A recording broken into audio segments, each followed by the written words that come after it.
আসসালামু আলাইকুম ওয়া রাহমাতুল্লাহি ওয়া বারাকাতুহু। তাহাজ্জুদ নামাজ পড়ার নিয়ম।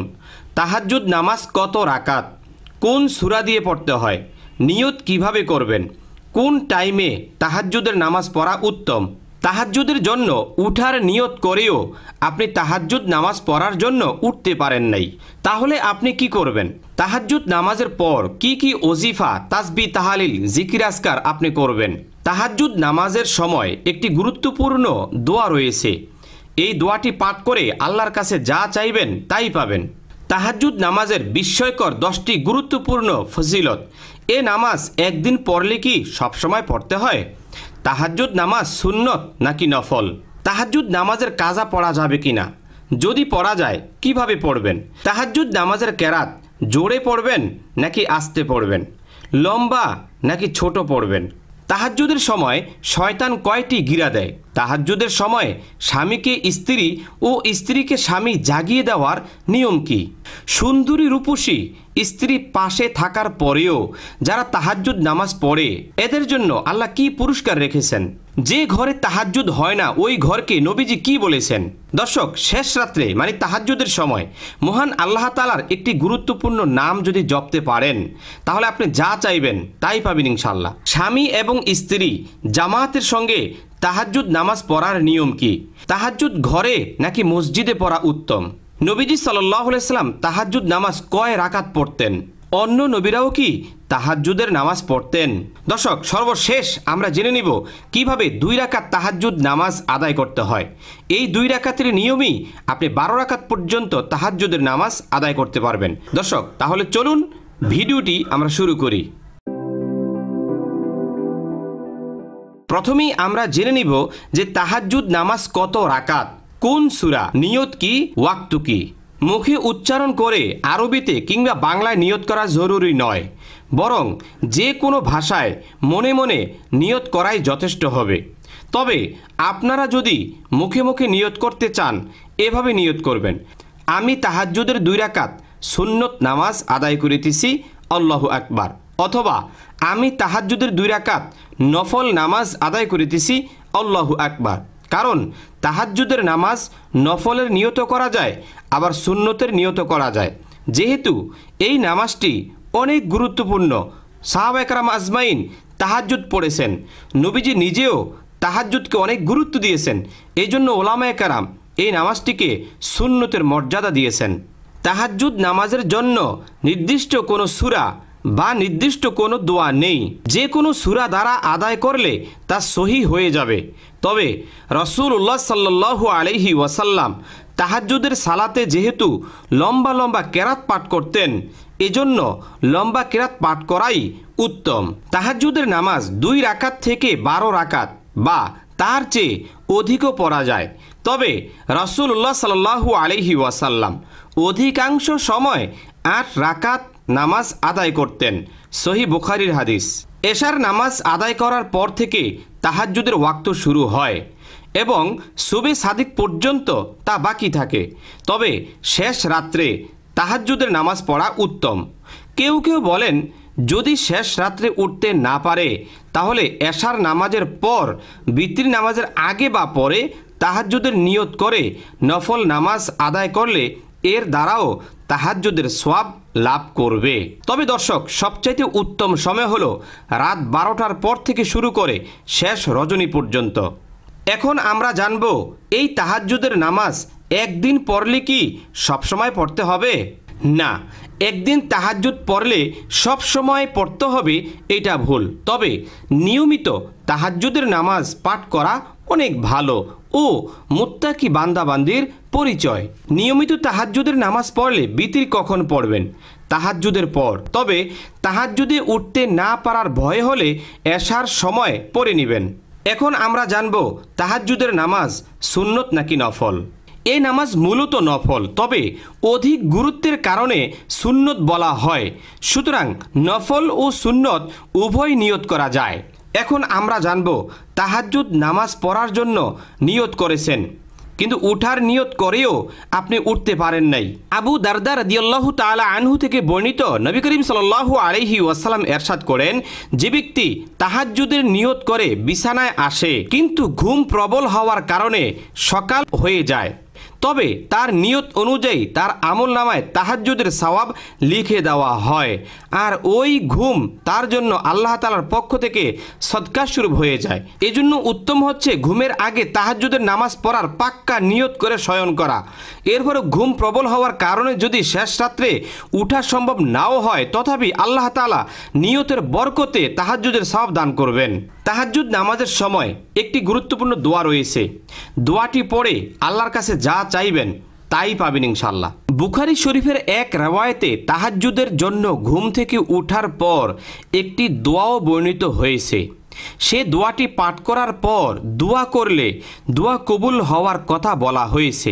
অর্থাৎ হযরত উবাদাহ ইবনু সামিত রাদিয়াল্লাহু তাআলা আনহু থেকে বর্ণিত যে নবী করিম সাল্লাল্লাহু আলাইহি ওয়াসাল্লাম বলেছেন, যে ব্যক্তি রাতের বেলায় জেগে পাঠ করে লা ইলাহা ইল্লাল্লাহু ওয়াহদাহু লা শারীকা লাহু লাহুল মুলকু ওয়া লাহুল হামদু ওয়া হুয়া আলা কুল্লি শাইইন কাদির, আলহামদুলিল্লাহি ওয়া সুবহানাল্লাহি ওয়াল্লাহু আকবার ওয়া লা হাওলা ওয়া লা কুওয়াতা ইল্লা বিল্লাহ। অতঃপর বলে আল্লাহুম্মা গফিরলি, হে আল্লাহ আমাকে ক্ষমা করুন। অথবা যে কোনো দোয়া করে তার জন্য দোয়া কবুল হয়। অতঃপর যদি ওযু করে নামাজ আদায় করে তাহলে তার নামাজ কবুল হয়ে যায়। এখন আমরা জানবো তাহাজ্জুদের নামাজ কাজা পড়া যায় কি না। দর্শক, তাহাজ্জুদ নামাজের কোনো কাজা হয় না, তবে নিয়মিত যারা তাহাজ্জুদ নামাজ পড়েন, যদি কোনোভাবে রাত্রিতে তাহাজ্জুদ নামাজ ছুটে যায়, ওই নামাজটি ইচ্ছা করলে দিনের বেলায়ও আদায় করে নিতে পারবেন। ওমর ইবনুল খাত্তাব রাদিয়াল্লাহু তাআলা আনহু থেকে বর্ণিত, তিনি বলেন রাসূল সাল্লাল্লাহু আলাইহি ওয়াসাল্লাম ইরশাদ করেছেন, যে ব্যক্তি অধিক ঘুমের কারণে তার নিয়মিত আমল নফল নামাজ, তেলাওয়াত, জিকির, ওজিফা ইত্যাদি অথবা তার অংশ বিশেষ ছুটে গেল, আদায় করতে পারল না, কিন্তু ফজর ও জোহরের মধ্যবর্তী সময় তা আদায় করলো, তবে তার জন্য রাতে আদায় করার সওয়াব লেখা হয়ে যাবে। এখন আমরা জানবো তাহাজ্জুদ নামাজের কেরাত জোরে পড়বেন নাকি আস্তে আস্তে পড়বেন, লম্বা পড়বেন নাকি ছোট করে পড়বেন। তাহাজ্জুদ নামাজের কেরাত জোরেও পড়া যায়, আস্তেও পড়া যায়, লম্বাও পড়া যায়, ছোটও পড়া যায়। এখন আমরা জানবো স্বামী এবং স্ত্রী জামাতের সঙ্গে একত্রে দাঁড়িয়ে তাহাজ্জুদ নামাজ পড়তে পারবেন কিনা। তাহাজ্জুদের নামাজ জামাতে পড়ার মাসালা। তাহাজ্জুদের মাধ্যমে আল্লাহ ও বান্দার মাঝে গভীর ও নিবিড় সম্পর্কের সৃষ্টি হয়, তাই তাহাজ্জুদের নামাজ একাকী পড়া উত্তম।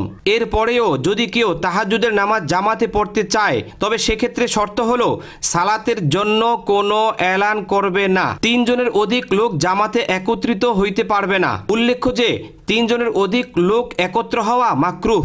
দর্শক, এই মাসালা থেকে আমরা এটাই বুঝতে পারলাম যে স্বামী এবং স্ত্রী একসাথে তাহাজ্জুদের নামাজ জামাতে আদায় করতে পারবেন, তবে সেক্ষেত্রে খেয়াল রাখতে হবে স্বামীকে কাতারের সামনে দাঁড়াইতে হবে, আর স্ত্রী যিনি আপনি কাতারের পিছনে দাঁড়াবেন, তাহলেই নামাজ সহি হবে। এখন আমরা জানবো তাহাজ্জুদের নামাজ ঘরে পড়া উত্তম নাকি মসজিদে পড়া উত্তম। হযরত জাবের রাদিয়াল্লাহু তাআলা আনহু থেকে বর্ণিত, তিনি বলেন রাসূল সাল্লাল্লাহু আলাইহি ওয়াসাল্লাম বলেছেন, তোমাদের কেউ যখন মসজিদে ফরজ নামাজ আদায় করে তখন সে যেন ঘরের জন্য সুন্নত ও নফল নামাজের একটি অংশ নির্দিষ্ট করে নেয়, কেননা তার নামাজের বরকতে আল্লাহ তাআলা তার ঘরে বরকত দান করবেন। এখন আমরা জানবো নবীজি সাল্লাল্লাহু আলাইহি ওয়াসাল্লাম তাহাজ্জুদের নামাজ সর্বমোট কয় রাকাত পড়তেন। হযরত আয়েশা সিদ্দিকা রাদিয়াল্লাহু তাআলা আনহা থেকে বর্ণিত, তিনি বলেন নবী করিম সাল্লাল্লাহু আলাইহি ওয়াসাল্লাম এশার নামাজ আদায়ের পর 8 রাকাত তাহাজ্জুদ নামাজ পড়েছেন এবং পরে আরও 2 রাকাত নফল নামাজ বসে পড়েছেন। প্রিয় দর্শক, এই হাদিস দ্বারা বোঝা যায় রাসূল করিম সাল্লাল্লাহু আলাইহি সাল্লাম অধিকাংশ সময় 8 রাকাত তাহাজ্জুদের নামাজ আদায় করতেন।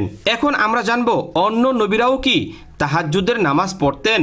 হযরত আব্দুল্লাহ ইবনে আমর ইবনে আস রাদিয়াল্লাহু তাআলা আনহু থেকে বর্ণিত, তিনি বলেন রাসূল সাল্লাল্লাহু আলাইহি ওয়াসাল্লাম তাকে বলেছেন, আল্লাহ তাআলার নিকট সর্বাধিক প্রিয় নামাজ হলো দাউদ আলাইহিস সালাতু ওয়াসসালামের নামাজ, আর আল্লাহ তাআলার নিকট সর্বাধিক প্রিয় সিয়াম হলো দাউদ আলাইহিস সালাতু ওয়াসসালামের সিয়াম। তিনি অর্থাৎ দাউদ আলাইহিস সালাতু ওয়াসসালাম অর্ধরাত পর্যন্ত ঘুমাতেন, 1/3 তাহাজ্জুদ পড়তেন, আবার 1/6 ঘুমাতেন। তিনি একদিন সিয়াম পালন করতেন, আরেকদিন বিরত থাকতেন। এখন আমরা জানব তাহাজ্জুদের সময় শয়তান কয়টি গিরা দেয়। হযরত আবু হুরায়রা রাদিয়াল্লাহু তাআলা আনহু থেকে বর্ণিত, রাসূল সাল্লাল্লাহু আলাইহি ওয়াসাল্লাম ইরশাদ করেছেন, তোমাদের কেউ যখন ঘুমিয়ে পড়ে তখন শয়তান তার গ্রীবাদেশে 3টি গিঁট দেয় এবং প্রতিটি গিঁড়া দেওয়ার সময় ফু দিয়ে বলে, এখনো অনেক রাত আছে, সুতরাং তুমি আরও ঘুমিয়ে থাকো। অতঃপর সে যদি ঘুম থেকে উঠে আল্লাহ তাআলাকে স্মরণ করে তাহলে একটি গিরা খুলে যায়, অতঃপর অজু করলে আরেকটি গিরা খুলে যায়, অতঃপর নামাজ আদায় করলে সর্বশেষ গিরাটিও খুলে যায়। তখন সে আনন্দিত ও উৎফুল্ল মন নিয়ে সকাল করে, অন্যথায় অলস ও অপবিত্র মন নিয়ে তার দিনের সূচনা হয়। এখন আমরা জানব তাহাজ্জুদের সময় স্বামীকে স্ত্রী এবং স্ত্রীকে স্বামী কিভাবে জাগিয়ে দিবেন। হযরত আবু হুরায়রা রাদিয়াল্লাহু তাআলা আনহু থেকে বর্ণিত, তিনি বলেন রাসূলুল্লাহ সাল্লাল্লাহু আলাইহি ওয়াসাল্লাম ইরশাদ করেছেন, আল্লাহ তাআলা ওই ব্যক্তির উপর রহমত বর্ষণ করুন যে ব্যক্তি রাতে ঘুম থেকে জাগ্রত হয়ে তাহাজ্জুদ নামাজ আদায় করে, এরপর নিজের স্ত্রীকে জাগিয়ে তোলে এবং সেও নামাজ আদায় করে। আর যদি ঘুমের আধিক্যের কারণে সে উঠতে না পারে তবে তার মুখে হালকা পানির ছিটা দিয়ে তাকে জাগ্রত করে। অনুরূপভাবে আল্লাহ তাআলা ওই মহিলার উপরও রহমত নাজিল করুন যে রাত্রিবেলায় ঘুম থেকে জাগ্রত হয়ে তাহাজ্জুদের নামাজ আদায় করে, অতঃপর তার স্বামীকেও ঘুম থেকে জাগিয়ে তোলে এবং সেও নামাজ আদায় করে। আর সে যদি না উঠে তবে তার মুখে হালকা পানির ছিটা দিয়ে তাকে জাগ্রত করে। ওই লোকটার উপর আল্লাহ পাক আপনি রহমত এবং বরকত নাজিল করেন। এখন আমরা জানব সুন্দরী ও রূপসী স্ত্রী থাকার পরেও একজন ব্যক্তি তাহাজ্জুদ পড়লে কি ফজিলত। হযরত আবু দারদা রাদিয়াল্লাহু তাআলা আনহু থেকে বর্ণিত, রাসূল করিম সাল্লাল্লাহু আলাইহি ওয়াসাল্লাম ইরশাদ করেছেন, 3 ব্যক্তি এমন আছে যাদেরকে আল্লাহ তাআলা ভালোবাসেন এবং তাদেরকে দেখে অনেক খুশি হয়ে যান। প্রথম ব্যক্তি হলেন ওই ব্যক্তি যে নাকি আল্লাহর সন্তুষ্টি অর্জনের জন্য জিহাদের ময়দানে একাই লড়াই করতে থাকে। যখন তার সকল সাথী ময়দান ছেড়ে চলে যায় অতঃপর সে শহীদ হয় অথবা আল্লাহর সাহায্যে বিজয় লাভ করে, তখন আল্লাহ তাআলা ফেরেশতাদেরকে বলেন, তোমরা আমার এই বান্দার প্রতি দৃষ্টি করো, সে আমার সন্তুষ্টি অর্জনের জন্য কিভাবে স্থির রয়েছে। দ্বিতীয়ত, ওই ব্যক্তি যার পাশে সুন্দরী স্ত্রী রয়েছে এবং তার বিছানাটাও অনেক আরামদায়ক, তথাপি সে ঘুম থেকে উঠে তাহাজ্জুদের নামাজ আদায় করে, তখন আল্লাহ তাআলা ফেরেশতাদেরকে বলেন, দেখো আমার এই বান্দা মনের খাহেশকে ত্যাগ করে আমাকে স্মরণ করেছে, অথচ সে ইচ্ছা করলে ঘুমিয়ে থাকতে পারত। তৃতীয়ত, ওই ব্যক্তি যে সফরে কাফেলার সাথে রয়েছে আর তার সাথীরা অধিক রাত পর্যন্ত জেগে থাকার পর ঘুমিয়ে পড়ে, আর এই ব্যক্তি মনের ইচ্ছায় অনিচ্ছায় ঘুম থেকে উঠে তাহাজ্জুদের নামাজ আদায় করে। এখন আমরা জানব যে ঘরে তাহাজ্জুদের নামাজ পড়া হয় না ওই ঘরকে নবীজি কি বলেছেন। হযরত আবু মুসা রাদিয়াল্লাহু তাআলা আনহু থেকে বর্ণিত, তিনি বলেন রাসূল করিম সাল্লাল্লাহু আলাইহি সাল্লাম বলেছেন, যে ঘরে আল্লাহ তাআলার জিকির করা হয় এবং যে ঘরে আল্লাহ তাআলার জিকির করা হয় না তার উদাহরণ হলো জীবিত ও মৃত ঘরের ন্যায়। জানবো কিভাবে 2 রাকাত তাহাজ্জুদের নামাজ আদায় করতে হয়। আমি কিবলামুখী হইয়া 2 রাকাত তাহাজ্জুদের সুন্নত নামাজ আদায় করিতেছি। আল্লাহু আকবার।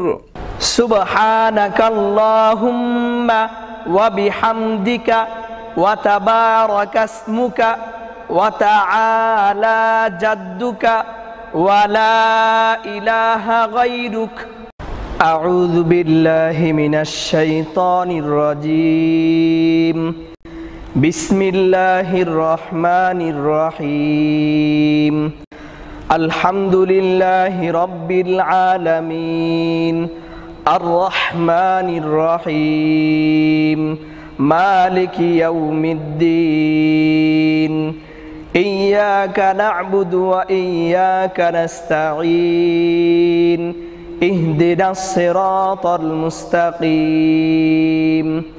সিরাতাল লাযীনা আন'আমতা আলাইহিম গায়রিল মাগদুবি আলাইহিম ওয়ালাদ-দাল্লিন।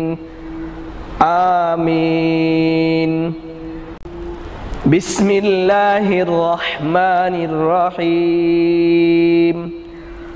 أرأيت الذي يكذب بالدين فذلك الذي يدع اليتيم ولا يحض على طعام المسكين فويل للمصلين الذين هم عن صلاتهم ساهون الذين هم يراءون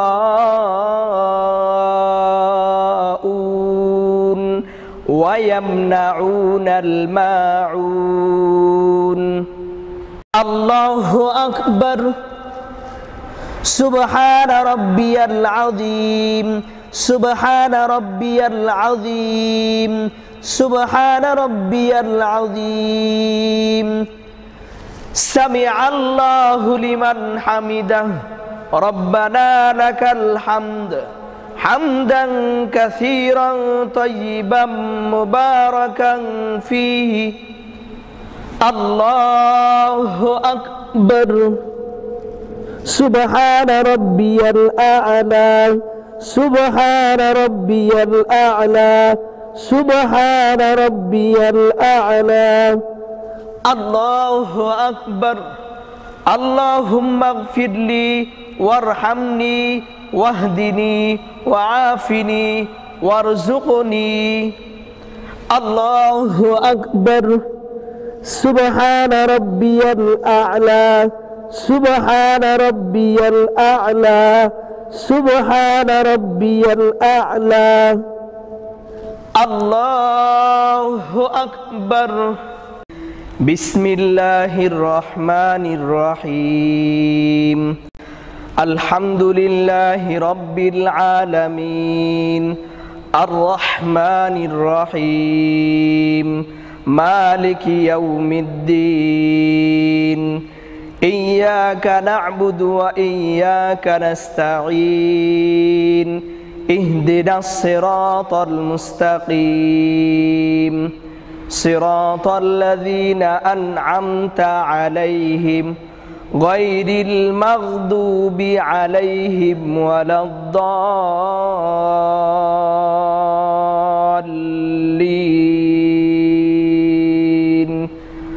آمين بسم الله الرحمن الرحيم قل أعوذ برب الناس ملك الناس إله الناس من شر الوسواس الخناس الذي يوسوس في صدور الناس من الجنة والناس التحيات لله والصلوات والطيبات السلام عليك أيها النبي ورحمة الله وبركاته السلام علينا وعلى عباد الله الصالحين আশহাদু আল্লা ইলাহা ইল্লাল্লাহু ওয়া আশহাদু আন্না মুহাম্মাদান আবদুহু ওয়া রাসূলুহু আল্লাহুম্মা সাল্লি আলা মুহাম্মাদ ওয়া আলা আলি মুহাম্মাদ কামা সাল্লাইতা আলা ইব্রাহিমা ওয়া আলা আলি ইব্রাহিম ইন্নাকা হামিদুম মাজিদ আল্লাহুম্মা বারিক আলা মুহাম্মাদ ওয়া আলা আলি মুহাম্মাদ কামা বারাকতা আলা ইব্রাহিমা ওয়া আলা আলি ইব্রাহিম ইন্নাকা হামিদুম মাজিদ আল্লাহুম্মা ইন্নী যালামতু নাফসি যুলমান কাসীরাও ওয়া লা ইয়াগফিরুয যুনুবা ইল্লা আনতা ফাগফির লি মাগফিরাতাম মিন ইনদিকা ওয়ারহামনি ইন্নাকা আনতাল গফুরুর রহিম আসসালামু আলাইকুম ওয়া রাহমাতুল্লাহ আসসালামু আলাইকুম ওয়া রাহমাতুল্লাহ। তাহাজ্জুদ নামাজের পর আপনি কি কি আমল ওজিফা পাঠ করবেন? দর্শক, তাহাজ্জুদ নামাজের পরে যে কোনো ওজিফাই পালন করা যায়, তবে আমি ছোট ছোট কয়েকটি ওজিফা দিব যাতে পালন করতে একেবারেই সহজ হয়। যেমন সুবহানাল্লাহ 100 বার পাঠ করবেন। নবীজি বলেন, যে ব্যক্তি সুবহানাল্লাহ 100 বার পাঠ করবে 100 বার হজ আদায়কারীর সমতুল্য সওয়াব পাওয়া যাবে। অতঃপর আলহামদুলিল্লাহ 100 বার পাঠ করতে পারেন, কারণ নবীজি বলেন যে ব্যক্তি 100 বার আলহামদুলিল্লাহ বলবে 100 ঘোড়া দানকারী অথবা 100 জিহাদে অংশগ্রহণকারীর অনুরূপ সওয়াব পাওয়া যাবে। দর্শক, অতঃপর লা ইলাহা ইল্লাল্লাহর জিকির 100 বার পাঠ করবেন, কারণ নবীজি বলেন যে ব্যক্তি লা ইলাহা ইল্লাল্লাহ 100 বার পাঠ করবে সে ইসমাইল আলাইহিস সালাম কুরাইশ বংশের 100 দাস আজাদকারী ন্যায় সওয়াব পাবে। অতঃপর আল্লাহু আকবার 100 বার পাঠ করতে পারেন। নবীজি বলেন যে ব্যক্তি 100 বার আল্লাহু আকবার পাঠ করবে তাহলে তার আর কিছুরই দরকার হবে না, সে হবে সকলের মধ্যে সেরা। দর্শক, অতঃপর এই দোয়াটি 3 বার পাঠ করতে পারেন। এই দোয়াটি এমন দোয়া যে 3 বার পাঠ করলে সকল প্রকার বিপদ আপদ থেকে আল্লাহ তাআলা আপনাকে হেফাজত করবেন। আউযু বিকালিমাতিল্লাহিত তাম্মাতি মিন শাররি মা খলাক। দর্শক, অথবা সুবহানাল্লাহি ওয়া বিহামদিহি এই দোয়াটা 100 বার পাঠ করতে পারেন। এই দোয়াটা 100 বার পাঠ করলে আপনার আমলনামায় 1000-এরও বেশি নেকি লেখা হবে এবং জীবনের গুনাহগুলো মাফ করা হবে। দর্শক, অতঃপর এই আমলটিও আপনি করতে পারেন। যে দোয়া পাঠ করলে তার জন্য বেহেশতে একটি ফলবান খেজুর গাছ লাগানো হবে। সুবহানাল্লাহ, সুবহানাল্লাহিল আযীম ওয়া বিহামদিহি। দর্শক, এই আমলটি করতে পারেন। আস-সামাদু এইটি আল্লাহ তাআলার একটি নাম। যে ব্যক্তি ভোর রাত্রে বা কিছু রাত থাকতে সেজদায় মাথা রেখে 115 বার অথবা 125 বার এই নামটি পড়বেন, মানে আস-সামাদু আস-সামাদু এরকমভাবে, তার বাহ্যিক ও ভিতরগতভাবে সত্যবাদিতা লাভ হবে এবং কোনো অত্যাচারের হাতে পিষ্ট হবে না। যে ব্যক্তি এই নামটি পাঠ করবে ইনশাআল্লাহ সৃষ্ট বস্তু থেকে অমুখাপেক্ষী থাকবে। এখন আমরা জানব তাহাজ্জুদ নামাজের 10টি বিস্ময়কর গুরুত্বপূর্ণ ফজিলত সম্পর্কে। হযরত আবু হুরায়রা রাদিয়াল্লাহু তাআলা আনহু বলেন যে আমি রাসূলুল্লাহ সাল্লাল্লাহু আলাইহি ওয়াসাল্লামকে বলতে শুনেছি, ফরজ নামাজের পর সমস্ত নফল নামাজের মধ্যে সবচেয়ে বেশি মর্যাদার নামাজ হলো রাতের গর্ভের নামাজ, অর্থাৎ তাহাজ্জুদের নামাজ। হযরত আবু মালিক আশআরী রাদিয়াল্লাহু তাআলা আনহু বলেন যে নবী করিম সাল্লাল্লাহু আলাইহি ওয়াসাল্লাম ইরশাদ করেছেন, জান্নাতে এমন একটি সুন্দর কক্ষ আছে যার ভিতর থেকে বাহির দেখা যায় আর বাহির থেকে ভিতর দেখা যায়। আল্লাহ সেগুলো ওই সব লোকদের জন্য তৈরি করেছেন যারা মেহমানদারি করে, বেশি বেশি করে সালাম করে এবং রাতের বেলায় নামাজ পড়ে যখন অন্য মানুষ ঘুমন্ত থাকে। হযরত আবু উমামা বাহিলি রাহমাতুল্লাহি আলাইহি বলেন যে রাসূলুল্লাহ সাল্লাল্লাহু আলাইহি ওয়াসাল্লাম ইরশাদ করেছেন, তোমরা তাহাজ্জুদের নামাজ পড়ো, কেননা তাহাজ্জুদের নামাজ হলো তোমাদের পূর্ববর্তী নেককার লোকদের তরিকা এবং তোমাদের প্রতিপালকের নিকট তোমাদের নৈকট্য লাভের উপায়, আর তোমাদের গুনাহ মোচনকারী ও গুনাহ থেকে বাধা দানকারী, সেটার নাম হলো তাহাজ্জুদের নামাজ। হযরত আবু হুরায়রা রাদিয়াল্লাহু তাআলা আনহু বলেন যে রাসূলুল্লাহ সাল্লাল্লাহু আলাইহি ওয়াসাল্লাম ইরশাদ করেছেন, যে ব্যক্তি রাতে জাগ্রত হয় এবং নিজের স্ত্রীকে জাগ্রত করে দেয়, অতঃপর উভয়ে একত্রে 2 রাকাত তাহাজ্জুদের নামাজ আদায় করে, তাদের উভয়কে অধিক জিকিরকারীদের তালিকাভুক্ত করা হয়। হযরত আবু দারদা রাদিয়াল্লাহু তাআলা আনহু বর্ণনা করেন যে নবী সাল্লাল্লাহু আলাইহি ওয়াসাল্লাম ইরশাদ করেছেন, যে ব্যক্তি রাতে জেগে নামাজ পড়ার নিয়তে বিছানায় আসে, অতঃপর তার নিদ্রা প্রবল হওয়ার কারণে উঠতে না পেরে সকাল হয়ে যায়, তার জন্য নিয়ত মোতাবেক সওয়াব লিখে দেওয়া হবে। অর্থাৎ তাহাজ্জুদ নামাজ না পড়েও বান্দা বান্দি কিন্তু সওয়াব পাওয়া যাবে, আর আল্লাহর পক্ষ থেকে তার নিদ্রা সদকা স্বরূপ গণ্য হয়ে যাবে। হযরত আয়েশা সিদ্দিকা রাদিয়াল্লাহু তাআলা আনহা বলেন, নবী করিম সাল্লাল্লাহু আলাইহি ওয়াসাল্লাম এত বেশি কিয়ামুল লাইল করতেন তথা তাহাজ্জুদের নামাজ পড়তেন যে তার 2 পা ফেটে যেত। তখন হযরত আয়েশা সিদ্দিকা রাদিয়াল্লাহু তাআলা আনহা বললেন, ইয়া রাসূলুল্লাহ, ইয়া হাবিবাল্লাহ, আল্লাহ তাআলা তো আপনার আগের এবং পরের যাবতীয় সকল গুনাহকে ক্ষমা করে দিয়েছেন। তিনি বললেন, অর্থাৎ নবীজি ডাক দিয়া বলেন, রে আয়েশা, আমি কি আমার প্রভু আল্লাহ পাকের শুকরিয়া আদায় করব না?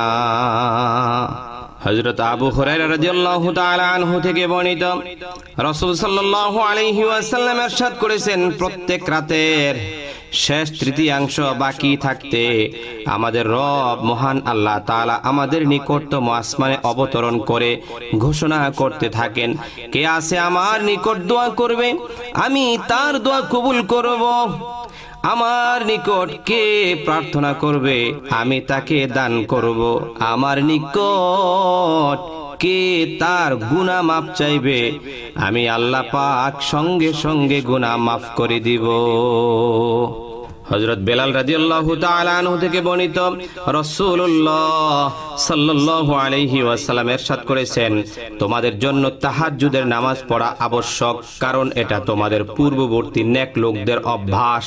তাছাড়া তাহাজ্জুদের নামাজ দ্বারা আল্লাহর নৈকট্য লাভ হয়ে যায়, গুনাহ থেকে বিরত রাখে এবং গুনাহের কাফফারাত তাহাজ্জুদের নামাজটা হয়ে যায়। হযরত আবু মুসা রাদিয়াল্লাহু তাআলা আনহু থেকে বর্ণিত, তিনি বলেন, রাসূল করিম সাল্লাল্লাহু আলাইহি ওয়াসাল্লাম বলেছেন, যে ঘরে আল্লাহ তাআলার জিকির করা হয় এবং যে ঘরে আল্লাহ তাআলার জিকির করা হয় না, তার উদাহরণ হলো জীবিত ও মৃত ঘরের ন্যায়। হযরত আবু সাঈদ খুদরি রাদিয়াল্লাহু তাআলা আনহু থেকে বর্ণিত, তিনি বলেন, রাসূলুল্লাহ সাল্লাল্লাহু আলাইহি ওয়াসাল্লাম ইরশাদ করেছেন, 3 প্রকার লোকের দিকে তাকিয়ে আল্লাহ তাআলা হাসেন, অর্থাৎ আল্লাহ 3 প্রকার লোকের উপর অত্যন্ত খুশি হন।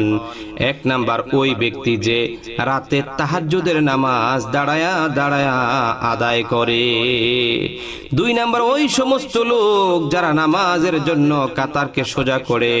3 নাম্বার ওই সমস্ত লোক যারা শত্রুদের সাথে জিহাদ করার উদ্দেশ্যে কাতারবন্দী হয়ে যায়।